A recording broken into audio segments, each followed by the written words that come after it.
Hello! Hi అండి. అందరూ ఎలా ఉన్నారు? ఏం చేస్తున్నారు? కింద కామెంట్‌లో చెప్పండి. అందరూ బాగున్నారని, ఆరోగ్యంగా ఉన్నారు అని మనస్ఫూర్తిగా కోరుకుంటూ welcome back to our channel. ఇంకా ఈరోజు వ్లాగ్ ఒకటి మీతో షేర్ చేసుకుంటున్నా. ఇంకా ఇదిగో ఇక్కడ ఫస్ట్ ముగ్గైతే వేసుకుంటున్నాను. ముగ్గుల కోసం బోలెడన్ని కామెంట్స్ అండి.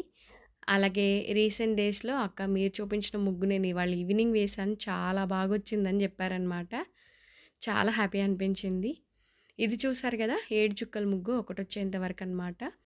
చుక్కల వరకు మాత్రమే ముగ్గు వేసింది కాక, కొంచెం ఇదిగో చిన్న చిన్నగా ఇలాగా యాడ్ చేస్తూ ఉంటే ముగ్గు లుక్ ఇంకా చాలా బావుంటుంది. ఇంకా చూసారు గదా! ఎడ్జెస్‌లో అలాగా ఇచ్చాననమాట ఒక 3 డాట్స్ లాగా.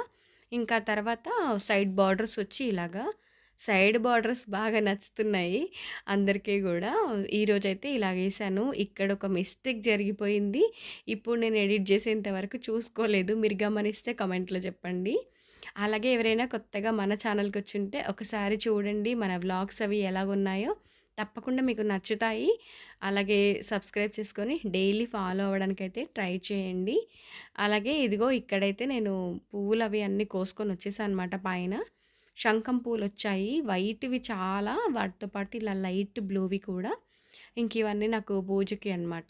ఇలా పూజ చేసేసి ఇంకా నేను కిచెన్‌లోకొచ్చేసరికి ఉన్న పళంగా ఎన్ని పిచ్చుకలొచ్చాయో చూడండి ఒకసారి. ఎంత అందంగా అనిపించిందో.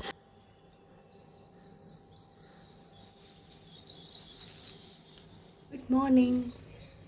Good morning my birds. తింటావా ఏంటి? నేను నిన్నేం చేయట్లేదు. జస్ట్ వీడియో షూట్ చేసుకుంటున్నా. అన్నీ అలాగే చూస్తున్నాయి. నేను ఇంత గట్టిగా మాట్లాడుతుంటే కూడా మీరు అట్లనే ఉన్నారేంటి అసలు?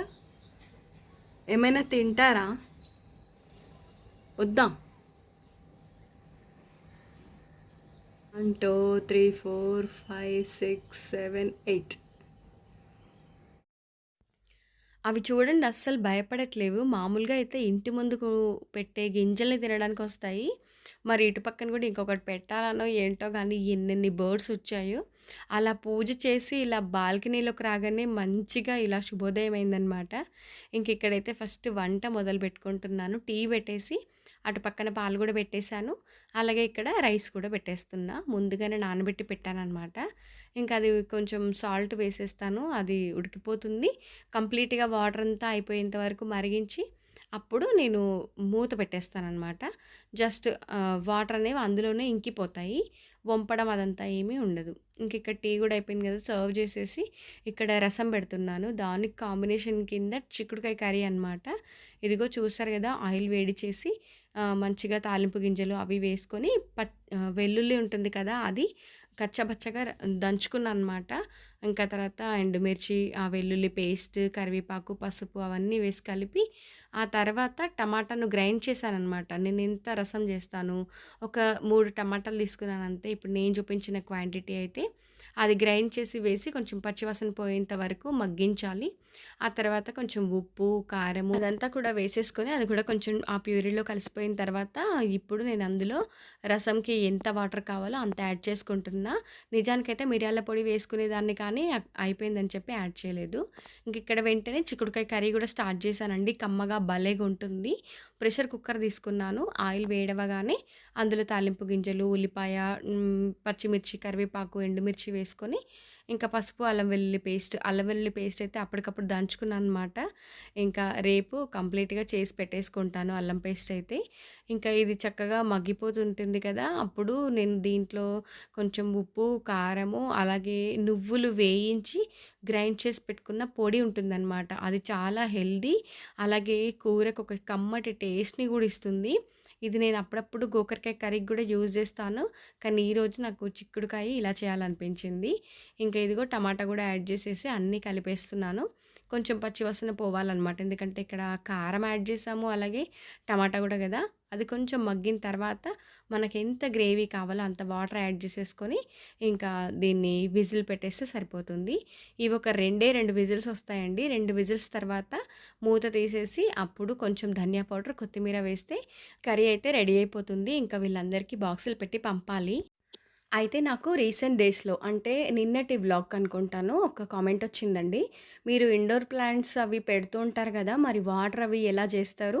అలాగే వాటర్ ఏస్తే మరి కిందంతా వాటర్ అయిపోతది గదా! ఇబ్బందిగా ఉండదా? అది కొంచెం క్లియర్‌గా చెప్పండని చెప్పి. మీరు చూస్తూ ఉంటే గనక మన వ్లాగ్స్‌లో చాలా క్లియర్‌గా చెప్తానండి. అందుకనే చెప్తూ ఉంటాను ఎవ్రీడే ఫాలో అవ్వండి అంటూ. అంటే ఆహ్ ఏమవుతుందంటే ఒక చిన్న చిన్న పాయింట్స్ అనేవి మిస్ అయిపోతుంటారు కదా! సో, మంచి మంచి చిట్కాలైతే ఉంటాయన్నమాట మన ఛానల్‌లో. అయితే ఇదిగోండి ఇక్కడ పాట్ చూసారు కదా! ఇదొక సిరమిక్ పాట్ అనమాట. దాని లోపల హోల్ గూడా ఉంది మీరు గమనిస్తే. నేను అడుగున ఒక టిష్యూ ఏసేసి ఈ ప్లాంట్‌ని డైరెక్ట్ పాట్‌తో సహా ఇందులో పెట్టేసా. ఇప్పుడు నేను ఇంట్లో పెడతాను ఇవన్నీ కూడా. బేసిక్‌గా చెప్పాలంటే ఇది కిచెన్‌లోనే ఉంటుంది. నేను 3 డేస్‌కి ఒక్కసారి మాత్రమే దీనికి వాటర్ ఇస్తా. డైలీ ఇవ్వను. అవసరం లేదు. దానికి చాలా మాయిశ్చర్ ఉంటుంది. ఇంకొకటి నేను వీక్లీ వన్స్ మొత్తం చెప్పాను గదా! తీసేసి మొత్తం కొంచెం ఆహ్, లైట్ సన్‌లైట్‌లో గూడా పెడుతూ ఉంటా అనమాట. ఇంకా అలాగే ఇదిగో అప్పుడప్పుడు ఏవైనా మనకు ఇలా పండుగ అయిపోయిన ఆకులు ఇలాంటివన్నీ గూడా తీసేస్తూ ఉంటాననమాట. మళ్ళీ దాన్ని రీప్లేస్ చేస్తూ ఉంటాను. ఎక్కడైతే పెట్టుకుంటానో అక్కడ అలాగా పెట్టేస్తూ ఉంటాను. దీనివల్ల మొక్క చాలా హెల్తీగా ఉంటుంది. నీట్‌గా గూడా ఉంటుంది. చిన్న చిన్న ప్లాంట్స్ ఉంటేనేమో చిన్న పాట్స్ యూజ్ చేస్తాను. కొంచెం అంటే దానికి తగ్గ సైజ్ అలా మెయింటైన్ చేస్తూ ఉంటాననమాట. ఇదిగోండి చాలా చిన్న పాట్ దీనికి హోల్స్ ఉంటాయి. అండ్ అడుగున పెట్టిన దానికి గూడా హోల్ ఉంటుంది. ఇప్పుడు నేను పెట్టిన టిష్యూ గూడా ఎందుకు అంటే ఏమైనా ఒకవేళ మాయిశ్చర్ గనక ఉంటే పీల్చేస్తుంది. మనకు కింద బేస్ అనేది పాడవ్వదు. దీనికి సెపరేట్‌గా మళ్ళీ కింద ప్లేట్ లాంటిది పెట్టాల్సిన అవసరం ఏమి ఉండదనమాట దీని మూలాన. ఇదొచ్చి ప్లాస్టిక్ అనమాట. దీనికి ఎలాంటి హోల్ అయితే లేదు. పెట్టలేదనమాట కావాలని. నాకు నచ్చిన ప్లాంట్‌ని నచ్చిన పాట్‌తో సహా పెట్టుకోవడానికి యూజ్ అవుతుందని చెప్పి కొన్ని ఇలా వదిలేస్తూ ఉంటా. సిరమిక్ ఏంటంటే ఆటోమేటిక్‌గా వాళ్ళు అలాగే ఇచ్చేస్తారు. ఇప్పుడు నేను వాటరింగ్ అనేది చెప్పానుగా 3 డేస్‌కొకసారి అది కూడా చాలా తక్కువ క్వాంటిటీ. సమ్మర్ అయితేనేమో మనకి డే బై డే అలా ఇవ్వాల్సి వస్తుంది. బట్ ఇలాంటి సీజన్స్‌లో అవసరం లేదండి. ఎక్కువ వేడి అదేమి ఉండదు కాబట్టి. సో, నేను ఇండోర్ ప్లాంట్స్ అన్నీ కూడా ఇలా ఇంకొక పాట్‌లో పెట్టుకుంటాననమాట. ఇదొకటి చాలా క్లియర్‌గా చూయించమని అడిగారండి. అందుకని నేనిక్కడ మీతో చూపించాను.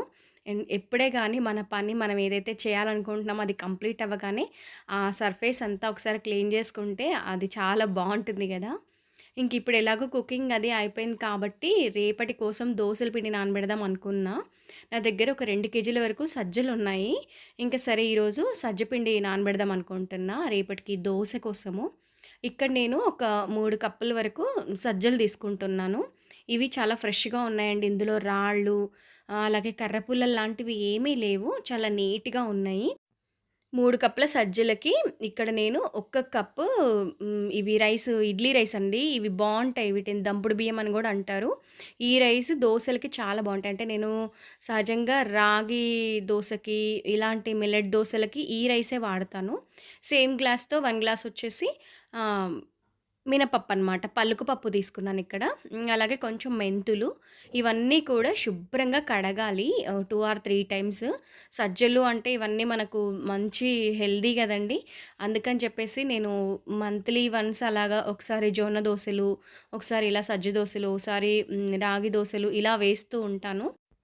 ఎప్పుడు రైస్ దోసలే అంటే వీళ్ళకి గూడా బోరొచ్చేస్తుంది కదా! ఇప్పుడు నేను ఇలా మంచిగా కడిగేసాను గదా! మార్నింగ్ టైము కడిగి నానబెట్టేసి, ఈవినింగ్ చక్కగా గ్రైండర్‌కేసేస్తాను. పిండి చాలా బాగొస్తుంది. ఇంకా హెల్తీ కదా! నేను ఇదే బ్యాటర్‌తో ఒకరోజు ఇడ్లీ, ఒకరోజు దోస, ఒకరోజు పొంగనాలు అలా వేస్తూ ఉంటాననమాట. ఇంక సరే ఎలాగో ఇవి నానబెడుతున్నాను కదా! అని చెప్పి ఒక గ్లాస్ వరకు సెపరేట్‌గా నానబెట్టుకుంటున్నాను. ఇది మొలకలు కడదామని చెప్పి. ఎప్పుడు పెసర మొలకలంటే కొంచెం బోరనిపిస్తుంది పిల్లలకని జెప్పేసి, ఇలాగా కలిపాననమాట. అంటే జస్ట్ నానబెట్టేసాను. నైట్ నేను పడుకుంటప్పుడు కొంచెం టైం పడుతుంది ఇవి నానడానికి. అప్పుడు మళ్ళీ వాటరంతా ఎళ్ళిపోయిన తర్వాత మొలకల కింద కట్టేస్తా. ఇంక పోతే క్లీనింగ్ విషయానికొస్తే ఆల్మోస్ట్ అయిపోయినట్లే అండి నాది. కొంచెం కింద కింద మాత్రమే ఉంది. పైన డస్టింగ్ అంతా కంప్లీట్ అయిపోయినట్లే. ఇంకా కింద కింద కొంచెం కర్టెన్స్ అవి మార్చడము ఇవన్నీ గూడా వదిలేసాను. అంటే దగ్గరొచ్చినప్పుడు చేద్దాంలే అన్నట్లుగా. అందులోనూ నాకు కొంచెం బయటకి వెళ్ళాల్సింది వస్తూ ఉంది ఈ మధ్య. అందుకని చెప్పి గూడా కొంచెం ఎక్కువ స్ట్రెయిన్ అవ్వకుండా పనులనేవి చేసుకుంటూ ఉన్నాను. ముఖ్యంగా నా హెల్త్ గూడా చూసుకోవాలి గదా! నాకు కొంచెం చల్లదనం గానీ, డస్ట్ గానీ పడదు. దాని మూలాన నేను కొంచెం ఇటు నా హెల్త్‌ని చూసుకుంటూ, అటు నా వర్క్స్‌ని బ్యాలెన్స్ చేస్తూ ఉంటా. ఒక చిన్న పని మీద బయటికొచ్చాననమాట. ఎక్కడ అంటే ఇది నేను ఇన్‌స్టాలో చూసానండి. 'నవరంగి క్రియేషన్స్' అని చెప్పేసి వీళ్ళ దగ్గర మగ్గం వర్క్ బ్లౌజ్ పీసెస్ కానీ, లేదంటే కంప్యూటర్ వర్క్ బ్లౌజ్ పీసెస్ కానీ చాలా సేల్ చేస్తున్నారు. నేను ఇది ఇన్‌స్టాలో చూసా. చాలా బావున్నాయి. ఇంక నచ్చేసి మంచి రీజనబుల్ ప్రైస్‌లో ఉన్నాయి. ఏమైనా మ్యాచ్ అవుతే తీసుకుందామని చెప్పి నేను రీసెంట్‌గా షాపింగ్ చేశాను గదా! శ్రావణ మాసం కోసం చీరలు. వాటి కోసమని ఇక్కడొచ్చాను. చూడండి కోలం డిజైన్స్ ఎంత బావున్నాయో. టెంపుల్ డిజైన్ అని చెప్పి ఇప్పుడు కోలమ్స్ అని చాలా వస్తూ ఉన్నాయి గదా! ఇవి వచ్చి 1 ఇయర్ అయినా అవి ఇంకా ట్రెండ్ అయితే పోలేదు. కొంచెం ట్రెడిషనల్ పట్టు శారీస్‌కి వాటికి బావుంటాయి. కొంచెం డార్క్ కలర్స్ గనక మనం చూస్ చేసుకొని తీసుకున్నామంటే మంచి స్టిచ్ చేయిస్తే ఆల్మోస్ట్ ఒక 2, 3 శారీస్‌కైనా వచ్చేస్తుంది ఒక బ్లౌజు. అలా సెలెక్ట్ చేసుకోవచ్చు సింగిల్ కలర్‌తో. ఓన్లీ గోల్డ్ థ్రెడ్‌తోనే కాకుండా ఇటు సిల్వర్‌తో గూడా మ్యాచ్ అయ్యి ఉంటున్నాయి. నాకేమంటే సిల్వర్ లేకుండా ఓన్లీ గోల్డే కావాలి. ఇంకొకటి 2 చీరలు తీసుకెళ్ళాను. రెండిట్లో ఏదైనా ఒకదానికొస్తుందని. కానీ ఇంక ఒకటైతే తీసుకొని ఇంటికైతే వచ్చేసా.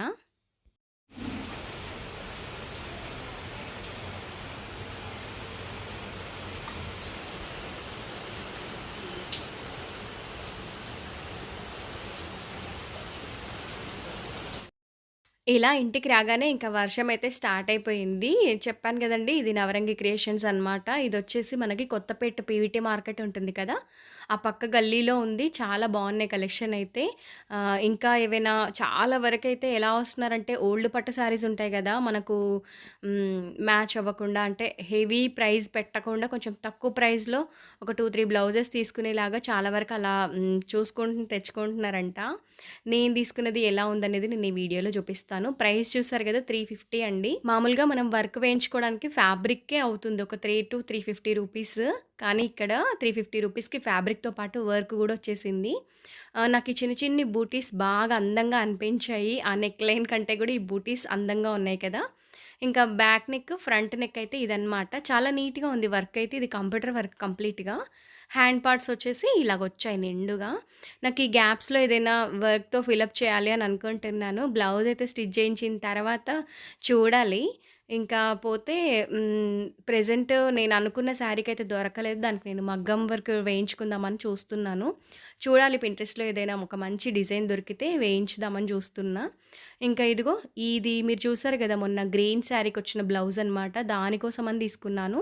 నేత బ్లౌజ్ గదా! దానికంటే గూడా ఈ ఫ్యాబ్రిక్ బావుంటుందని జెప్పేసి ఇలా పట్టు బార్డర్ యాడ్ చేసి స్టిచ్ చేయిస్తాను. మరి ఇదండి ఇవాల్టి వీడియో. ఈ చిన్ని వ్లాగ్ మీకు నచ్చింది అనే అనుకుంటున్నాను. వీడియో గనుక నచ్చితే తప్పకుండా లైక్ చేసి, సబ్స్క్రైబ్ చేసుకొని డైలీ ఫాలో అవ్వండి. మీరిచ్చే ఒక లైక్ చాలా మోటివేషనల్‌గా ఉంటుంది. వీడియో ఎలా అనిపించిందో కింద కామెంట్‌లో చెప్పండి. నేను మీకు రిప్లై ఇస్తాను. మరొక మంచి వీడియోతో మళ్ళీ మీ ముందుంటాను. అంతవరకు సెలవు. బాయ్ అండి. Thank you for watching.